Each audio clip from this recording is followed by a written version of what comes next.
আজকেও নামাজ পড়তে বড় মসজিদে আসলাম, কারণ বড় মসজিদে না আসলে তো বাইক চুরি করে পালাতে পারতাম না। কিন্তু এই বাইকটা তো আমার পছন্দ হলো না, তাই এই বাইকটা রেখে আরেকটা বাইক নিয়ে পালিয়ে গেলাম।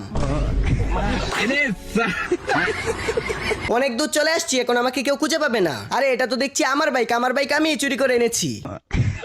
এখন চশমা পরে বাইকে উঠলাম, ওমা ব্রিজের উপর চলে আসলাম। ব্রিজ থেকে নেমে আবার বাইকের কাছে এসে বাইকের উপর উঠলাম, ওমা দুলনার উপর চলে আসলাম। রাগুইটা পড়লো, দুলনা থেকে নামলাম, ওমা পাহাড়ের উপর চলে আসলাম। রাগে পাহাড়ে বসে পড়লাম, ওমা পদ্মা সেতুর ব্রিজের উপর চলে আসলাম।